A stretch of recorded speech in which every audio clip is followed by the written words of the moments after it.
a lot of us in here grew up singing a little chorus that simply said, every promise in the book is mine, every chapter, every verse, every line.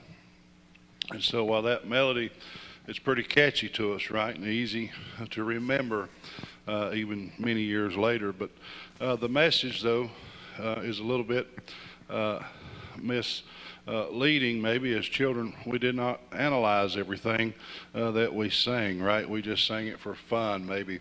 But of it as adults, however, we should pay better attention and realize that many songs and choruses that we sing are actually theologically sometimes can be inaccurate, but there are promises in the Bible that were just for Israel, and so only for example, and are not maybe for us today, but that really doesn't negate the fact that God's Word is still full of promises for His children, for us today, right?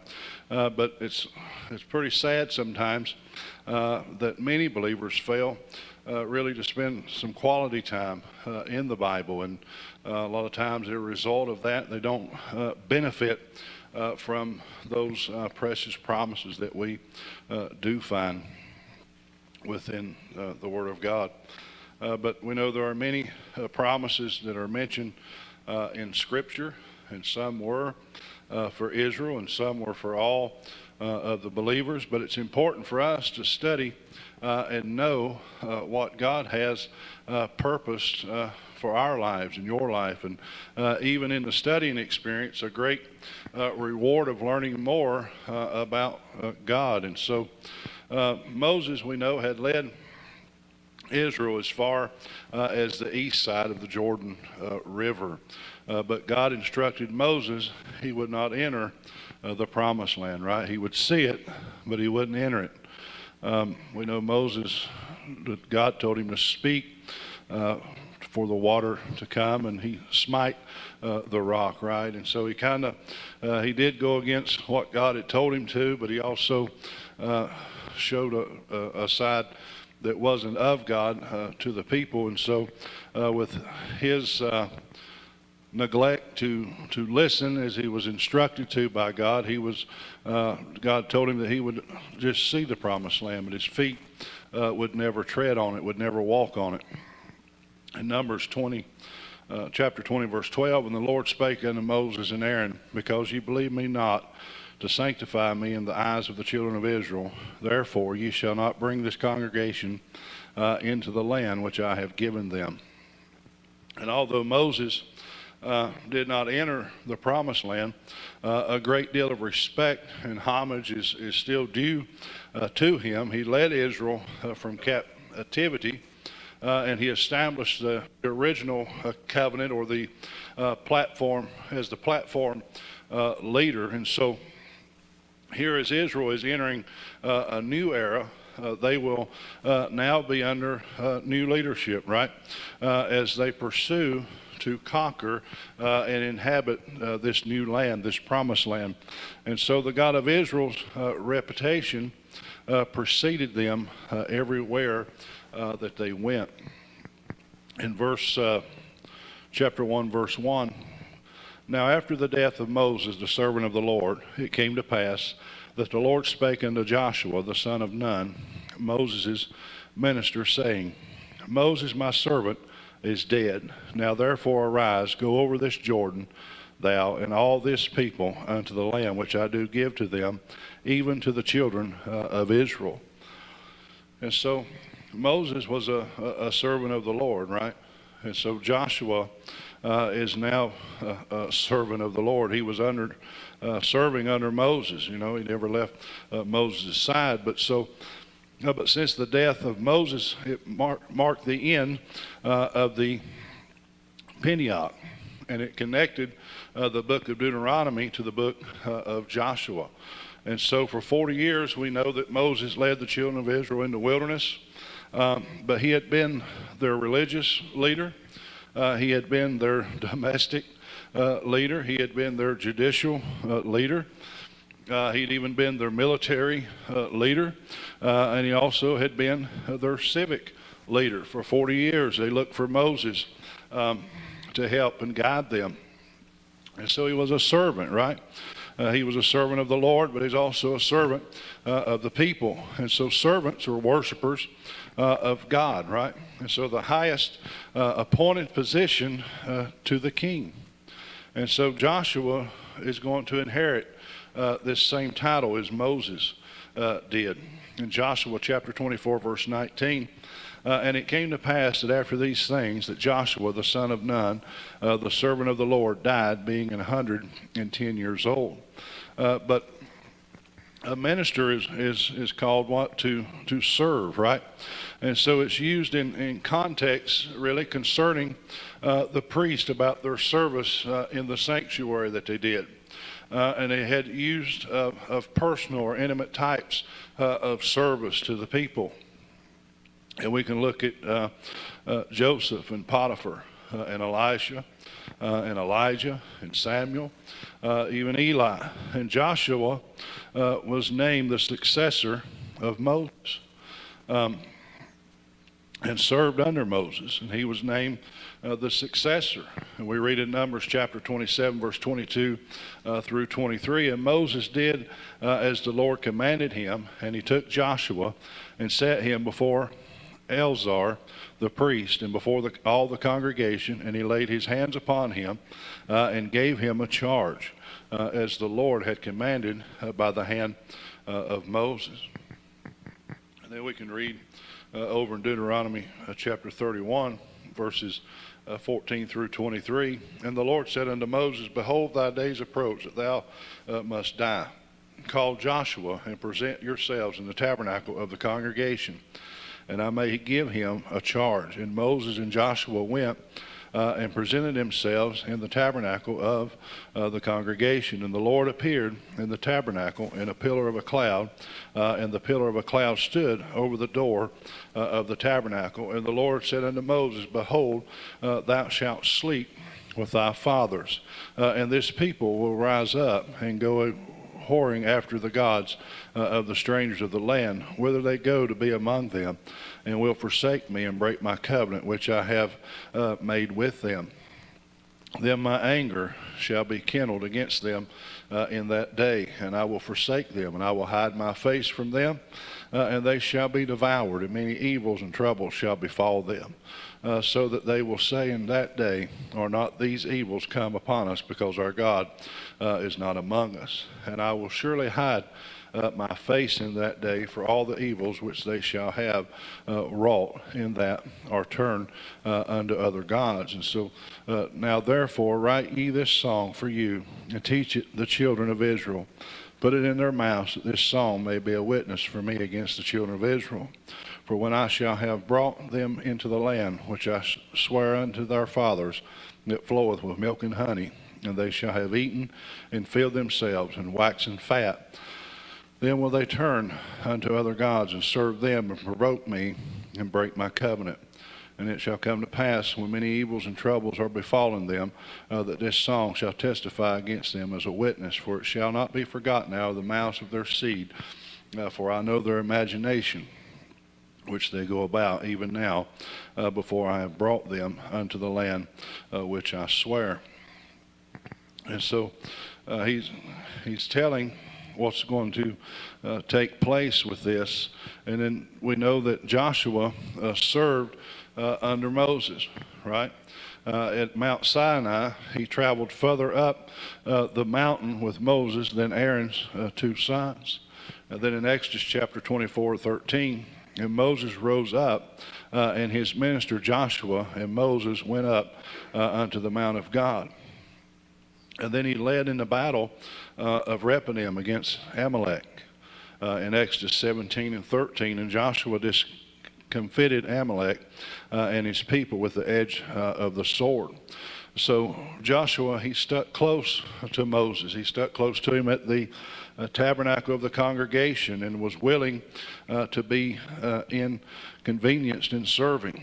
He was willing to serve no matter what.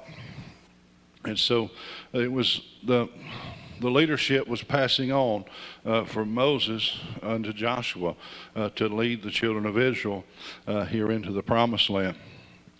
And so Exodus 33:11, and the Lord spake unto Moses face, saying unto Moses face to face, as a man speaketh unto his friend. And he turned again into the camp. But his servant Joshua, the son of Nun, a young man, departed not out of the tabernacle. So he stayed close by Moses' side. Verse 3, every place that the sole of your feet shall tread upon, that I given unto you, as I said unto Moses, from the wilderness in this Lebanon, even unto the great river, the river Euphrates, all the land of the Hittites, and unto the great sea, toward the going down of the sun, shall be your coast. And so the promise here, verse 3, where did God promise this or mention it to Moses? And was it also spoken unto Abraham? It was, right? God's original promise was to Abraham.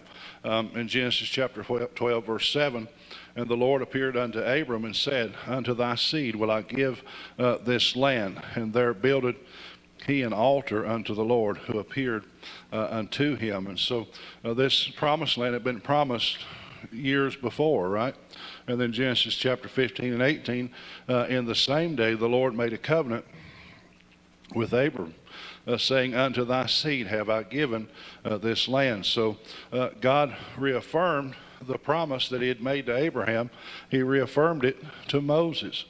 And then Deuteronomy chapter 1 verse 7, turn ye and take your journey and go to the mount of the Amorites and unto all the places nigh thereunto, in the plain, in the hills, and in the vale, and in the south, and by the seaside, to the land of the Canaanites, and unto Lebanon, unto the great river, even the river Euphrates, right? So he's already talking about it in Deuteronomy when he's talking to Moses. And the sole of your foot shall tread upon. And so evidence that the succession of Moses by Joshua was just a continuation of the promises that God had made to Moses. Not only that he made to Moses, that he'd made to Abraham of this promised land. In Deuteronomy 11, chapter 11, verse 24, and every place whereon the soles of your feet shall tread shall be yours. He's telling him from the wilderness and the Lebanon, from the river Euphrates, even unto the uttermost sea shall be your coast be. The same thing he's telling Joshua here in verse 4, right? Anything underfoot is considered under their authority. And in Ephesians chapter 1 verse 22, and hath put all things under his feet, and gave him to be the head over all things to the church. And in First Corinthians here, chapter 15 and 27, for he hath put all things under his feet, but when he saith all things are put under him, it is a manifest that he is expected, which did put all things under him. And then we can read in Psalms there, chapter 110 and 1, a psalm of David. The Lord said unto my Lord, sit thou at my right hand until I make thine enemies thy footstool. And so Moses would see this land, he would see the promised land, but Joshua is going to be the one that to tread upon it, that's actually going to walk upon this promised land here. Deuteronomy 34 and 4, and the Lord said unto him, this is the land which I swear unto Abraham. He swore it unto Isaac, even unto Jacob, saying, I will give it unto thy seed. Joshua and these children of Israel was of the same seed of Abraham and Isaac and Jacob. And so I have caused thee to see it with thine eyes, but thou shalt not go over thither. He was not going to get to walk on this promised land. He was just only going to be able to see it because of his obligation of not hearing and listening to what God has told him to do. And so the land was already determined, however, to be theirs. It was already determined. All they had to do was take it. All they had to do was take this land, possess this land, because God had already told them it was going to be theirs, right?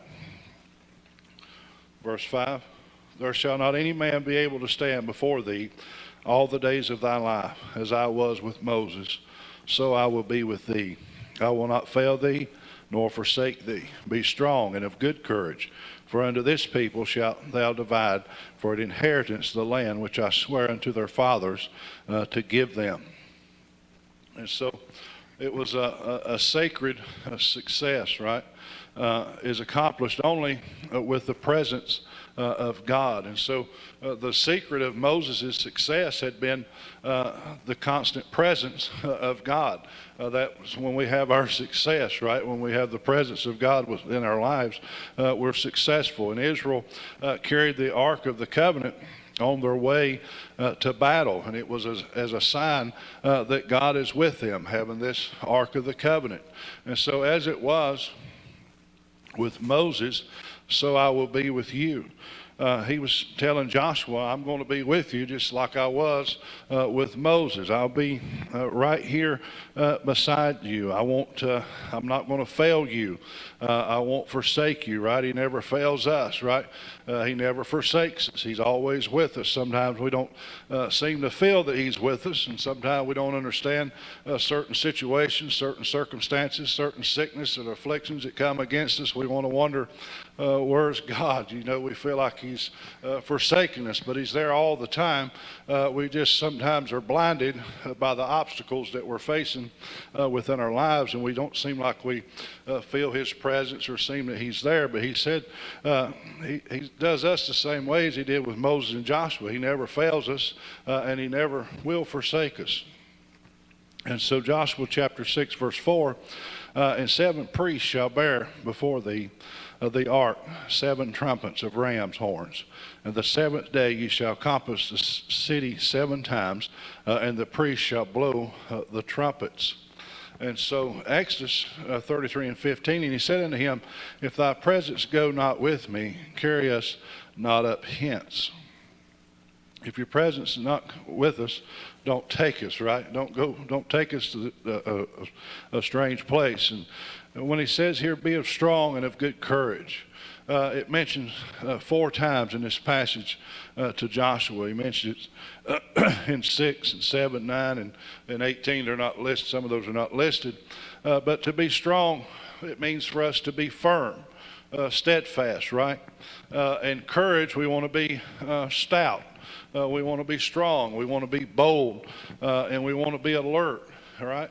And when he tells, be not afraid, we don't want to, he's wanting us to have courage and not be afraid, because he says, I'm with you. I won't leave you. I won't forsake you.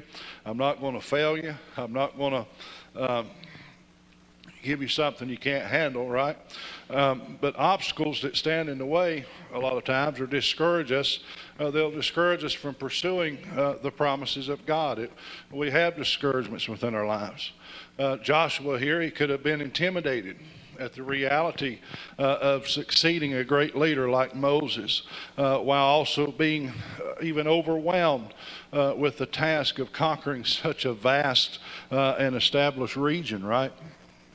And so a miracle was necessary for Israel to even cross the Jordan River.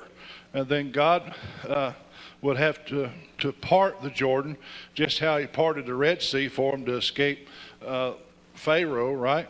But once across, Israel could further their efforts, right, in conquering Canaan, this promised land. It might take a miracle to get started.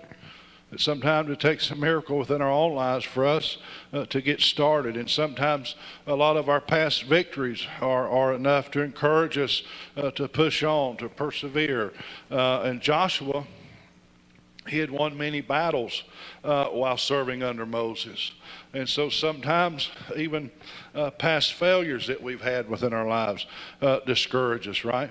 Whether it be spiritual failures, whether it be sins, or whether it be habits, or maybe it's even persistent physical problems that we have within our bodies. And then maybe it may even be broken relationships that we've been through within our lives. There's all types of things that can bring doubt and discouragement and to our minds and even into our hearts, and make us feel like we can't have the courage to push on or have the strength to do it. But Psalms 40, chapter 46, verse 1, God is our refuge, right, and our strength, and he is a very present help in trouble. And so there's all types of scriptures that we can read to help encourage us, right? That's an encouraging scripture that we find in Psalms 46, because we find our refuge in God. We find our strength in God. And we know that he is our very present help in a time of trouble that we're going through within our lives. Inheritance, right? It's to get or take as a possession, right? Give as a possession. And so sacred success, again, is accomplishing the purpose and the plan God has for your life. And receive the rewards. We receive rewards for the purpose and the plan that God has for our life. It's associated with doing things, though.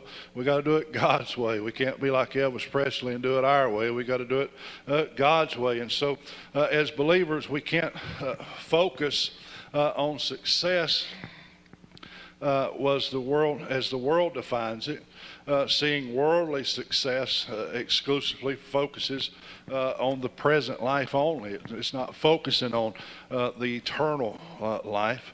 And so, and then the parts of the conquered Jericho that in Joshua 5 through 6, southern cities were conquered in Joshua 10, Jerusalem and Hebron, just to name a few, and northern cities that were conquered, Hazar and Medan, and so it was accomplished through godly methods only, and not worldly or unholy methods. And so we have to do the right thing the right way. And so if God tells you to get rid of something or someone, even though it seems beneficial a lot of times to hold on to it, obeying God, though, is a sign of faith. And so this allows God to receive the glory for our success. We don't receive the glory for our success because we're not successful on our own. We're only successful by the will of God. And so all the glory goes to him. In Joshua 11, chapter 11, 9, and Joshua did unto them as the Lord bade him. He hewed the horses and burnt their chariots with fire. Pluck up or root up. And so horses and chariots, we know, are military strength. And Israel was continuing their campaign to conquer Canaan. And these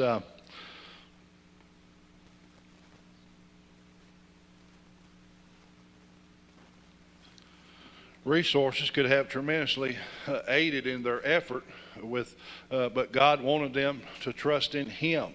And so in Psalms 20 and 7, some trust in chariots and some in horses, but we will remember the name of the Lord our God. And so then we all like to read about this verse, these couple verses here in 2 Corinthians chapter 10, verses 4 through 6.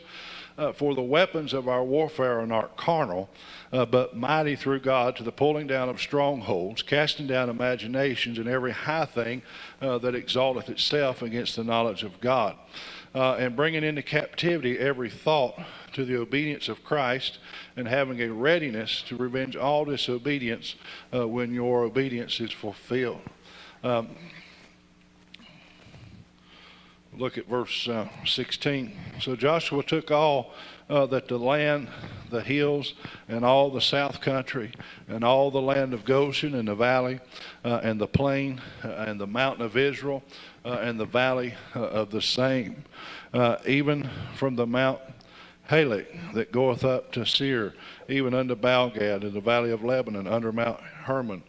And all their kings he took, and smote them, and slew them. So conquering the Canaanite land here took place in three different phases. Entering the territory in Joshua 1 through 5, crossing the Jordan River as the entrance into the promised land, then conquering the territory, and then dividing the territory. Joshua strategically here and methodically gained control over the entire region by defeating all the opposing armies. He killed the king. And so control of every city was not accomplished until the reign of David. But he went in and conquered these certain sections, right? And so these verses are a summary here of Joshua's campaign along with Israel. And so the hills, which is the southern part of the central highlands that run through Palestine from north to south. Then speaking of the south country, the Negev was the desert area there in the south. And then the land of Goshen, it was the region that was between the hills and the south country. And then the valley was like the western foothills extended through Palestine there from the north to the south and between the central highlands and the coastal plain.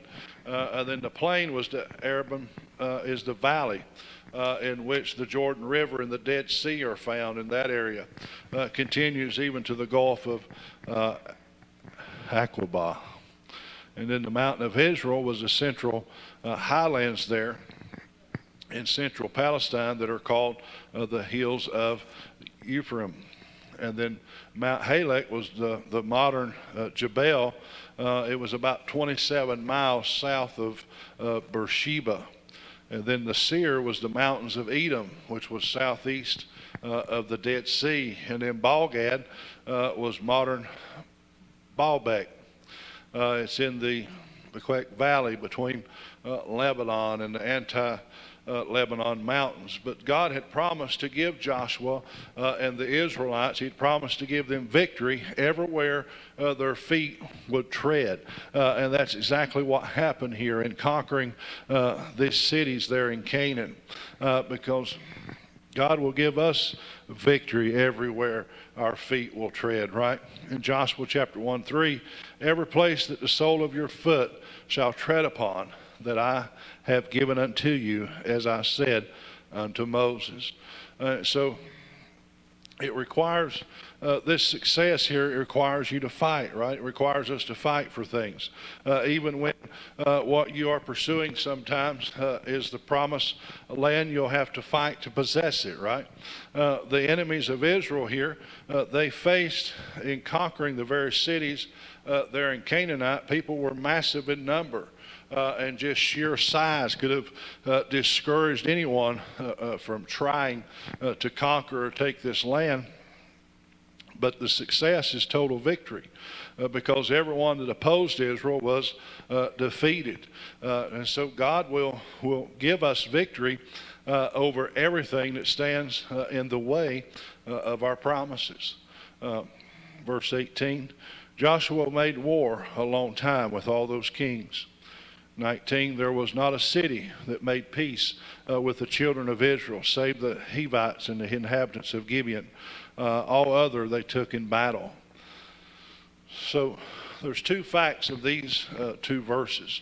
First, the length of time to conquer the land. It was 7 years. Joshua chapter 14 and 7, 40 years old was I when Moses, the servant of the Lord, sent me from Kadesh-barnea to spy out the land. And I brought him word again, as it was in mine heart. In Joshua 14 and 10, and now behold, the Lord hath kept me alive. And he said, these 45 years, even since the Lord spake this word unto Moses, while the children of Israel wandered in the wilderness. And now, lo, I am this day 85 years old. But there was an exception in conquering Canaan and Gibeon. We know that success, a lot of times, it doesn't happen overnight. Our journey with God, it's a lifelong process that we go through, and the changes and the victories may take time. And so we must, a lot of times, we have to be patient, and patience is not something a lot of us have sometimes. But even when it's difficult to see the progress and see the things that's supposed to be coming to pass for us. But conquering Canaan was not only possessing the promise, but also purging a land that was full of iniquity. And so the sins of the Canaanites here included incest, adultery, child sacrifice, homosexuality, different things. And so they had to not only conquer the land, but they had to purge it. They had to get rid of these ungodly things that were going on. Verse 21. And at the time came Joshua and cut off the Anakims from the mountains, from Hebron, from Debar and Anab, and from all the mountains of Judah, and from all the mountains of Israel. Joshua destroyed them utterly with their cities. There was none of the Anakims left in the land of the children of Israel, only in Gaza and Goth and Ashdod there remain. And so Gaza and Goth and Ashdod, three of the five Palestine cities that were located there in those southern coastal plains. And Amalek were tribes of giants the Israelite spies described when they gave their negative report on the promised land there in Numbers 13 through 14. When they said they were like grasshoppers, right? They were fearful of these giants that they came back to report. In Numbers 13:33, and there we saw the giants, the sons of Anak, which come of the giants, and we were in our own sight as grasshoppers, and so we were in their sight. And then Goliath, in 1 Samuel 17, was a descendant of these Anakim people. We know it reading 1 Samuel chapter 17 and 4, and there went out a champion out of the camp of the Philistines named Goliath of Gath, whose height was 6 cubits and a span. And so he was a descendant of these giants here we're speaking of in this land. But we know that God's divine plan, though, if Joshua would have destroyed the Anakim people the same way he destroyed the Hazar people, David would not have had the opportunity to prove his faith when he brought him into the favor with Saul. In 1 Peter 4, chapter 4, 12 to 13, beloved, think it not strange concerning the fiery trial which is to try you, as though some strange thing happened unto you. But rejoice inasmuch as you are partakers of Christ's sufferings, that when his glory shall be revealed, ye may be glad also with exceeding joy. And so, verse 23.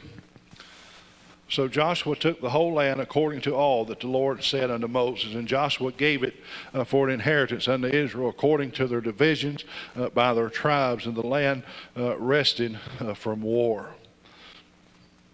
And so God's promises, it was to rest.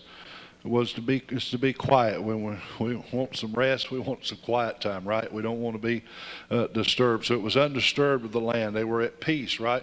They were absolute. And so the rest here is referring to the portion of land possessed and divided by Joshua to the tribes for their inheritance. It was divided into the 12 tribes of Israel is what they're talking about here with the dividing up of the land.